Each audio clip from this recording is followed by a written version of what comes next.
Praise lord. మన ప్రభువును ప్రియ రక్షకుడైన యేసుక్రీస్తు వారి నామాన ప్రతి ఒక్కరికి వందనములు. ప్రభునందు ప్రియులరా, మరి ప్రతిరోజు 9:30 గంటలకు లైవ్ కార్యక్రమం జరుగుతుంది. తెలియని వారికి పరిచయం చేయండి, షేర్ చేయండి. మరి టైటిల్ చూసిన విధముగానే బైబిల్ గ్రంథంలో భర్తను మోసం చేసిన 5 స్త్రీల గురించి మనం తెలుసుకుందాము. మారుతున్న ఈ ప్రపంచంలో టెక్నాలజీ ఎక్కువ అవుతుంది ఏమండి. ఎంతో దూర ప్రయాణం కూడా మనం వెళ్ళటానికి కావలసిన వాహనములు మనకు అందుబాటులోనికి వచ్చాయి. స్పీడ్గా కాలం గడుస్తూ ఉంది. కానీ మనిషి మనస్సు, మనిషి ఆలోచనలు మాత్రం రాను రాను దిగజారిపోతూ ఉన్నాయి. ఏంటి దీనికి అర్థం? వ్యవస్థ ఎందుకు ఇలా అయిపోయింది? దేవుడు సృష్టించి నరులను వివాహ బంధాన్ని కూడా ఆయన ఏర్పాటు చేశాడు. ఈ వివాహ బంధానికి విలువలు, ఈ వివాహ బంధానికి ఒక కట్టుబాట్లు, నియమ నిబంధనలు అంటూ ఏమీ లేవా? దేవుడు అసలు నరుడికి ఏం చెప్పాడు? దేవుడైన యెహోవా నేలమట్టితో నరుని సృష్టించి ఆ తర్వాత అతని ప్రక్కటెముకలోంచి స్త్రీని చేశాడు. అంతకుముందు ఆదామును ఒక్కనే దేవుడు చేసిన తర్వాత ఆదామును దేవుడు చూశాడు. చూసినప్పుడు దేవుడు ఏమనుకుంటా ఉన్నాడు చూడండి. ఆదికాండము 2వ అధ్యాయం 18వ వచనంలో, మరియు దేవుడైన యెహోవా నరుడు ఒంటరిగా నుండుట మంచిది కాదు, వానికి సాటి అయిన సహాయమును వాని కొరకు చేయుదును అనుకున్నాను. అంటే ఆదికాండంలో నరుడిని దేవుడు చేసిన తర్వాత నరుడంట ఒంటరిగా ఉండటం దేవునికి ఇష్టం లేదు. ఇంకా చెప్పాలంటే మంచిది కాదు. అందుకనే ఆదాముకి సాటి సహాయం కావాలని దేవుడు హవ్వను చేశాడు. అది కూడా ఆదాము ప్రక్కటెముకను తీసి. ఎందుకంటే వారిద్దరూ ఏక శరీరంగా ఉండటానికి. ఇద్దరు కాదు, ఒకరే. అక్కడే చెబుతా ఉన్నాడు 24వ వచనంలో, వారిద్దరూ ఏక శరీరం అని లేఖనం సెలవిస్తా ఉన్నది. ఇది దేవుడు ఏర్పాటు చేశాడు. దేవుడు చేసిన వివాహం. పురుషుని కొరకు స్త్రీ. సరే, ఇంతవరకు బాగానే ఉంది. మరి దేవుడు ఆదాము నుండి హవ్వను చేసిన తర్వాత వారిని అలాగనే వదిలిపెట్టాడా? వారిని అలాగనే ఉంచాడా? వారికి ఏం చెప్పలేదా అంటే చెప్పాడు. భార్యని ఇచ్చినప్పుడు మరి చెప్పాలిగా, చెప్పాడు. ఏం చెప్పాడని లేఖనం సెలవిస్తా ఉన్నది ఏమండి? చూడండి, కొరింథీయులకు రాసిన మొదటి పత్రిక 7వ అధ్యాయము 1-2 వచనములలో దేవుడు ఒక మాట చెబుతా ఉన్నాడు. ఏమని చెబుతా ఉన్నాడండి? చూడండి, ఇక్కడ 7వ అధ్యాయము 1-2 వచనములలో, మీరు రాసిన వాటి విషయము స్త్రీని ముట్టకుండుట పురుషునికి మేలు, అయినను జారత్వములు జరుగుతున్నందున ప్రతివానికి సొంత భార్య ఉండవలెను, ప్రతి స్త్రీకి సొంత భర్త ఉండవలెను. 3వ వచనం, భర్త భార్యకును అలాగనే భార్య భర్తకును వారి వారి ధర్మములు నడపవలెను. 4వ వచనం, భర్తకే గాని భార్యకు తన దేహం పైన అధికారం లేదు, అలాగున భార్యకే గాని భర్తకు తన దేహం పైన అధికారం లేదు. అంటే దేవుడు నరులను సృష్టించిన తర్వాత, నరులను చేసిన తర్వాత ఏమండి, వారిని అలాగనే వదిలిపెట్టలా. కొంతమంది పిల్లల్ని కంటారు, వాళ్ళకి మంచి చెడ్డలు, వాళ్ళ దేహం ఎవరికి సొంతం, వాళ్ళ దేహంతో ఏం చేయాలి, ఎవరు ఆ దేహం మీద అధికారి చెప్పరు వాళ్ళు. కానీ దేవుడు అలాంటి వాడు కాదు. శరీరాన్ని దేవుడే చేశాడు, ఇచ్చాడు. ఇచ్చిన తర్వాత ఆదాముకి హవ్వను కూడా ఇచ్చి వారికి ఏం చెప్తా ఉన్నాడంటే, పురుషుడికి స్త్రీ దేహం మీద అధికారం ఉంది, స్త్రీకి పురుషుని దేహం మీద అధికారం ఉంది తప్ప ఇంకెవ్వరికి అధికారం అనేది లేదు అని దేవుడు చెబుతున్నాడు అక్కడ. మరి అంతే కదండి, ఇది దేవుడు చెప్తుంది. మరి వివాహం ఎందుకండి? ఇష్టం వచ్చినట్టు చేసుకోవటం, విడిపోవటానిక?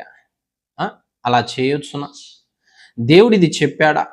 రాను రాను రాను రాను ఈ వివాహ వ్యవస్థను ఏం చేశారంటే మరీ ఘోరం హీనం చేసి పెట్టారు.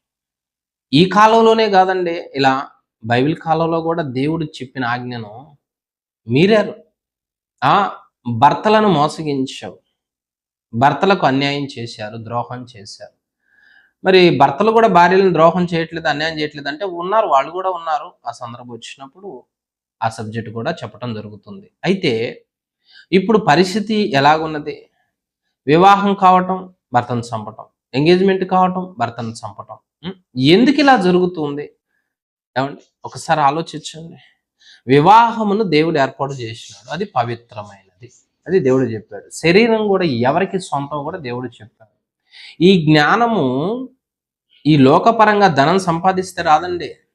మన దేహం మీద ఎవరికి అధికారం ఉందో, ఎవరికి అధికారం లేదో, మన దేహం ఎలాంటిదో దాన్ని ఎలా కాపాడుకోవాలో దేవుడు చెబితేనే మనకు అర్థమవుతుంది. చిన్నపిల్లలకు కూడా తెలియట్లేదు ఈ రోజుల్లో. సరే, దేవుడు ఏం చెప్పాడు? భర్తకును భార్యకును వారి వారి ధర్మములు నడపవలెను. భర్తకే కానీ భార్య మీదంట, భార్యకి తన దేహం మీద అధికారం లేదంట. అంటే తన ఇష్టం వచ్చిన వ్యక్తి దగ్గరికి వెళ్ళటానికి, తన శరీరం తాను ఇష్టం ఎటైనా తిరుగుతానంటానికి అధికారం లేదు. అలాగని భర్త కూడా దేవుడు అదే నియమం పెట్టాడు, అదే నియమం పెట్టాడు. మరి ఇంత నియమం పెట్టినప్పుడు ఎందుకు హద్దులు మీరుతున్నారు, అదుపు తప్పుతా ఉన్నారు? అసలు బైబిల్ గ్రంథంలో ఇలా ఎవరు చేశారంటే ఒక 5 వ్యక్తుల గురించి మనం చెప్పుకుని 5 విషయాలు మనం నేర్చుకుందాం. ఓకే, మొట్టమొదటిగా బైబిల్ గ్రంథంలో భర్తకి అన్యాయం చేసిన స్త్రీ, భర్తని మోసగించిన స్త్రీ, ఆదికాండం 39వ అధ్యాయము 6-7 వచనములలో ఒక మాట ఉంటుంది. ఆదికాండము 39వ అధ్యాయము 6-7 వచనములలో ఒక మాట ఉంటుంది. ఏమండి, చూడండి ఏముంటుంది. ఏముంటుంది? అతడు తనకు కలిగినదంతయు యోసేపు చేతికి అప్పగించి తాను ఆహారం తినుడు తప్ప తనకేమి ఉన్నదో ఏమి లేదో విచారించేవాడు కాడు. యోసేపు రూపవంతుడును సుందరుడునై ఉండెను. అటు తర్వాత అతని యజమానుని భార్య యోసేపు మీద కన్ను వేసి తనతో శయనించమని చెప్పెను. ఏమండి, యోసేపు రూపవంతుడు, సౌందర్యవంతుడు. యోసేపు అన్నలు అమ్ముకుంటే వచ్చాడు ఐగుప్తు దేశానికి. ఆ అన్నలు అమ్ముకుంటే ఐగుప్తు దేశానికి వచ్చాడు, చక్కగా తన పని తాను చేసుకుంటున్నాడు, దేవుడు దీవిచ్చాడు, ఆ ఇంటికి యజమానుడయ్యాడు. ఆ ఇంటి మొత్తం మీద మేలు స్థానంలో ఉన్నాడు యజమానుడు. తర్వాత ఈ ఈ ఈ ఈ వ్యక్తి మీద ఎవరు కన్ను వేశారని లేఖనం సెలవిస్తా ఉన్నదంటే పోతీఫరు భార్య అంట. ఆలోచించండి, ఈమెకి ఏం తక్కువ? డబ్బు ఉంది. భర్త ఎవరు? రాజుగారి దగ్గర పనిచేస్తూ ఉంటాడు, జాబరు. పని వాళ్ళు ఉన్నారు, ఆస్తులు ఉన్నాయి. ఇన్ని ఉన్నా మనసు ఆలోచన ఎందుకండి పరా వ్యక్తి మీదకి వెళ్ళిపోయింది? కొంతమందికి అన్నీ ఉంటాయి, కొదవ ఉండదు. అన్నీ ఉంటాయి, కొదవ ఉండదు. భర్త నమ్మకం పెట్టినప్పుడు, భర్త నమ్మకాన్ని చూపినప్పుడు దాన్ని నిలబెట్టుకోరండి, నిలబెట్టుకో. ఏమని అతన్ని ప్రేరేపిస్తా ఉన్నదే? ఏమండి, ఆ యవనస్తుని ఏమని ప్రేరేపిస్తా ఉన్నది? అతన్ని చెడగొట్టడానికి. ఎటువైపు పోయింది? ఎప్పుడు అందం మీద దృష్టి ఉంటుంది కొంతమందికి ఎప్పుడు శరీర దృష్టి, శరీర అందం, శరీర మేకప్, శరీరానికి సంబంధించిన ఎక్కువ చూస్తూ ఉంటారు వాళ్ళు. వాళ్ళతోనే సహవాసం చేస్తూ ఉంటారు వాళ్ళు.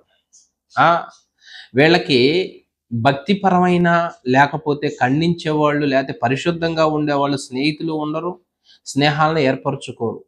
ఇక ఆ కేటగిరీలో ఉన్న వాళ్ళనే ఎక్కువ సహవాసం చేస్తూ వాళ్ళ బుద్ధులు నేర్చుకుంటా ఉంటారు. చూసే కూడా ఇప్పుడు ఎట్లా వచ్చినాయి అంటే, ఇక ఏం లేదు, ఆహారానికి బాగా కనపడతారు, ఆహారానికి నీట్గా మాట్లాడతారు. ఏం ఉపయోగం అండి అది? బుద్ధి సరిగా లేనప్పుడు. వెనకట్లో పెద్దోళ్ళు ఏమంటారు? వాడు మంచోడే కానీ గుణం గుడిసేటిది. అమ్మాయి మంచిదే, గుణం ఎలాంటిది అనుకున్నాం? గుడిసేటిది. ఎందుకు వచ్చింది ఆ పేరు? గుడిసేటిది అంటే గుడిసెకి ఏమంటే చేటు అంట, గుడిసె కారిపోద్ది ఆ రోజుల్లో. ఇల్లు మొత్తం నాశనం కావటానికి కారకురాలు అవుతుంది. మరి ఈ రోజుల్లో ఎందుకు ఇలా అయిపోతుంది? యోసేపు రూపవంతుడు, సౌందర్యవంతుడు, నమ్మకంగా పనిచేస్తూ ఉన్నాడు. ఈమె కూడా అతడు ఇంటికి వచ్చినాడు, తన పని తాను నమ్మకత్వంగా నిరూపించుకుంటున్నప్పుడు యజమానురాలివైన నీవు నీ నమ్మకత్వాన్ని భర్త దగ్గర నిరూపించుకోవద్దా? ఏమండి, నిరూపించుకోవద్దా? ఏంటి ఈ దిగజారుడు తత్వాలు? ఏంటండి ఇవన్నీ? మరి అలాంటప్పుడు వివాహం ఎందుకు చేసుకోవాలి? అలాంటప్పుడు వివాహం చేసుకోవాల్సినంత అవసరం ఏంటి? వివాహం చేసుకుని భర్తని మోసం చేసేది ఎందుకు? ఇతన్ని ప్రేరేపించాడు, బాగానే ఉంది. అతడు నేను ఒప్పను అంటే ఒప్పను అన్నాడు. బుద్ధి తెచ్చుకోదప్పుడైనా, అరే నేనే బుద్ధి తక్కువ దీన్ని ఇట్లా ప్రేరేపిస్తున్నాను, తప్పు, అలా చేయకూడదు అని అప్పుడైనా బుద్ధి తెచ్చుకోరు. కొంతమంది అప్పుడు బుద్ధి తెచ్చుకోరు. ఆ తర్వాత తప్పించుకోవటానికి, అతను పారిపోయినప్పుడు మెదలకు నుండి తప్పించుకోవటానికి తన భర్త రాగానే, యోసేపు పారిపోయాడు కదా, షర్ట్ ఆమె చేతిలో పెట్టి తన భర్త రాగానే ఆ భర్తకి ఏం చెప్తా ఉన్నదండి, విచిత్రం అండి. ఏమంటే ఆదికాండం 39వ అధ్యాయంలో ఆ భర్తకి ఏం చెప్తా ఉన్నదే చూడండి. 16వ వచనం. అతని యజమానుడు ఇంటికి వచ్చే వరకు అతని వస్త్రము తన దగ్గర ఉంచుకునేను. అప్పుడు ఆమె తన భర్తతో ఈ మాటలు చొప్పున చెప్పెను. నీవు మన ఎద్దకు తెచ్చిన ఆ హెబ్రీ దాసుడు నన్ను ఎగతాళి చేయుటకు నా ఎద్దకు వచ్చును. నేను బిగ్గరగా కేక వేసిందండి. మరి ఇలా మోసం చేసేవాళ్ళు ఉంటే భర్తలో సంపుకుంటారు. ఏమంటే బైబిల్ గ్రంథాలు ఏమంటున్నాడు అనుకున్న దేవుడు? భర్తకు పుట్టు రోషము బహు రౌద్రము గలదే. చూడండి సామెతల గ్రంథంలో. బైబిల్ చదవాలి. భర్తకు పుట్టు రోషం అంట బహు రౌద్రం అంట. ఏమండి చూడండి సామెతల గ్రంథం 6వ అధ్యాయములో 34వ వచనం. భర్తకు పుట్టు రోషం బహు రౌద్రము గలది, ప్రతీకారం చేయు కాలమందు అట్టివాడు కనికరపడడు. భర్తకి రోషం వస్తుంది. వాళ్ళు ఒక వ్యక్తిని చంపాలన్నా, లేకపోతే కక్ష పెంచుకోవాలన్నా కొన్నిసార్లు ఇదిగో ఇలాంటి పరిస్థితులే కారణం అవుతాయి. ఏం చెప్తుంది భర్తకి? ప్రేరేపించిందేమో ఏమే. అతడు తప్పించుకొని పోయిండు, ఎవరికి చెప్పాల ఆమె ఇలాంటిదని.